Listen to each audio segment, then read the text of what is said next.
Halo, semangat pagi sahabat. Hampir 2 minggu ya saya tidak bikin video karena kesibukan di pekerjaan. Karena saya di samping mencoba berbagi di YouTube juga, saya masih bekerja teman-teman ya.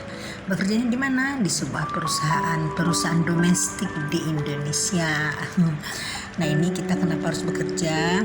Karena bekerja ini merupakan ekspresi diri dan untuk penghargaan pada diri sendiri juga. Kalau kita tidak kerja bagaimana? Nah, coba lihat orang yang tidak punya pekerjaan, tidak punya kegiatan, hanya luntang-lantung tanpa tujuan. Nah, kan teman-teman tahu kan, itu ke perkembangan mentalnya pun akan mempengaruhi sangat-sangat besar.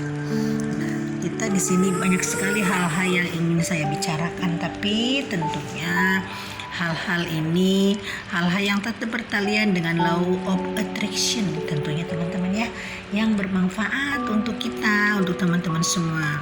Nah, biasanya saya membuat video berdasarkan pengalaman saya sendiri dan juga berdasarkan pengalaman teman-teman yang lain yang kadang ada dari kolom komentar, dari WhatsApp, atau dari pengalaman-pengalaman yang ada di sekitar kita. Sekarang kita akan sharing, tentunya tidak akan jauh-jauh dari uang ya, dari kemakmuran, karena kita sebentar lagi lebaran nih. Lebaran ini kan banyak sekali kebutuhan-kebutuhan. Kita harus memenuhi kebutuhan keluarga, memenuhi kebutuhan tetangga. Misalkan kita biasa berbagi ya sama tetangga, sama kerabat, ke panti asuhan atau ke manapun yang biasanya kita rutin berbagi di dalam masa lebaran ya. Nah, ini tentunya ini harus jadi pemikiran yang serius, karena bagaimanapun kita sebagai manusia, makhluk sosial, kita tidak lepas daripada hubungan dengan orang lain, dengan kebaikan-kebaikan, terutama kita berbagi masalah rezeki. Nah, di sini saya banyak nih pengalaman apa? Pengalaman yang bagaimana sih memancing rezeki, banyak sekali caranya teman-teman ya. Tapi di samping untuk memancing juga ada hal-hal yang kita lakukan yang tidak sadar, itu untuk akibatnya, efeknya hanya menguras rezeki kita teman-teman ya. Nah, jadi kenapa rezeki kita terkuras? Karena kesalahan-kesalahan kecil, terutama kesalahan kecil, misalkan kita ini hanya ingin untungnya dari orang lain, dari sekitar kita, hanya mengambil untungnya saja, sementara kita lupa kalau memang air di keran ini kan kita ada sumbernya yang masuk ke keran itu, lalu dari keran itu kan dikeluarkan. Nah, begitupun kita kalau makan kita diproses di dalam usus kita, lalu dikeluarkan melalui, mohon maaf, pup ya. Nah, itu kalau tidak mengalir begitu, rezeki pun begitu teman-teman ya. Jadi apa yang kita dapatkan juga harus dikeluarkan dengan rutin supaya nanti bersih dan lancar. Ada hal kecil yang menggelitik pikiran saya, hati saya nih, terutama di lingkungan sendiri ya. Nah, karena kan sekarang memang kita bagaimanapun di sepanjang zaman kita mengalami hal-hal godaan, hal-hal cobaan mengenai rezeki. Mungkin yang kurang, mungkin ingin berlebih, mungkin memang lagi ditiadakan sama Allah, lagi diuji ya, dinolkan. Misalkan kan saya mengalami seperti itu juga teman-teman ya. Cuma alhamdulillah ya, berkat menjalankan kehidupan, menjalankan 9 hukum alam yang tidak bertentangan dengan alam, akhirnya perbaikan ekonomi akhirnya terjadi juga terhadap diri saya. Nah, itu pun yang akan saya bagi. Nah, terutama dalam hal memberi. Nah, setelah memberi, budaya memberi ya, jadi saya budayakan memberi kepada orang yang tidak mampu, kepada hewan yang membutuhkan, kepada siapapun, tanpa melihat kasta, melihat kedudukan, melihat siapapun dia, orangnya dari manapun. Nah, akhirnya saya pelan-pelan ekonomi saya merambat naik, karena energi kita disalurkan.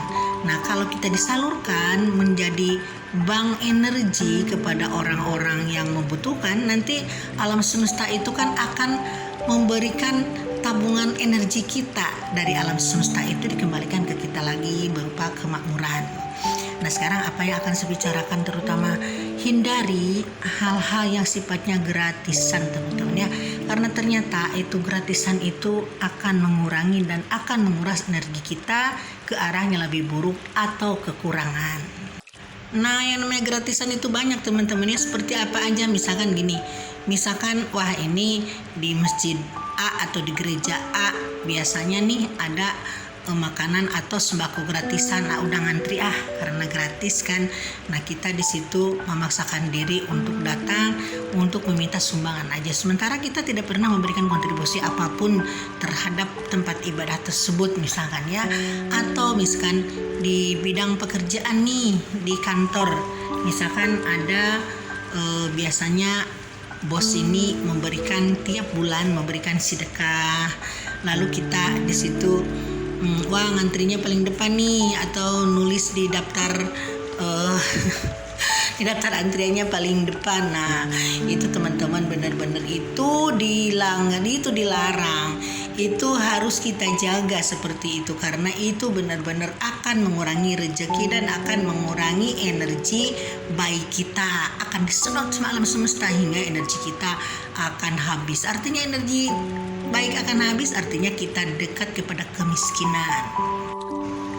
Nah, ini nih satu lagi nih. Nah, sekarang kan ada yang sedang viral ya. Viralnya bukan sekarang, sudah dari sejak zaman Covid. Pemerintah ini kan menyalurkan bantuan-bantuan berupa PKH atau berupa bantuan apa ya? Karena saya sendiri kurang paham ya. Tapi pemerintah berusaha membantu orang-orang yang tidak mampu untuk mendapatkan bantuan dari pemerintah, meringankan beban hidupnya, mungkin untuk yang kehilangan pekerjaan atau yang belum punya pekerjaan, untuk para manula. Nah, itu pemerintah ini menyalurkan bantuan kadang-kadang menerimanya salah teman-teman ya. Nah, jangan sampai kita menambah jumlah dari kesalahan itu, kasihan dong pemerintah. Aduh, saya bukannya sok-sokan ya, cuma saya sebagai orang law of attraction mengerti hukum alam. Jadi kalau kita selalu ingin diberi, itu efeknya sangat jelek sekali. Nah, kalau kita ingin kaya raya, ingin makmur, hindari untuk menerima bantuan pemerintah, bantuan apapun. Usahakan kalau bisa, kalau kita mampu. Karena kalau kita merasa mampu, pasti Tuhan akan memampukan kita. Jadi jangan sampai kita menutup mata, wah Tuhan ini kan aku tidak mampu nih, aku nerima aja deh, pengen disumbang beras, telur dari pemerintah. Itu hal yang salah teman-teman ya. Nah, karena saya sendiri alhamdulillah tidak pernah menerima bantuan, dan kalaupun diberi pasti saya akan menolak. Tapi ada beberapa keluarga yang menerima, tidak masalah karena mungkin dan kondisi mereka itu pantas untuk menerima bantuan tersebut. Nah, jadi kita sendiri coba usahakan hindari untuk menerima bantuan itu, meskipun ini kan dari pemerintah, hak semua orang ya, hak semua orang. Tapi orangnya mana dulu? Masa kita bangga sih disebut orang miskin, label kemiskinan nempel dalam diri kita, apakah itu bangga? Nah, kita harus menghindari hal seperti itu teman-teman ya. Dan saya sudah melakukannya, dan pelan-pelan ekonomi saya ada aja pertolongan dari yang lain. Meskipun kadang-kadang di pekerjaan saya gaji saya nggak cukup ya, pendapatan nggak cukup, tapi ada hal yang lain, alam semesta itu memudahkan rezeki kita karena kita berusaha untuk memberi. Nah, ini aja teman-teman sharing hari ini ya. Kali ini dalam video kali ini, yuk kita biasakan menolak untuk menerima bantuan dari siapapun, misalkan bantuan dari pemerintah, karena Tuhan nanti akan memampukan kita untuk punya sesuatu yang lebih bagus lagi. Oke, sekian dulu teman-teman. Bye for now.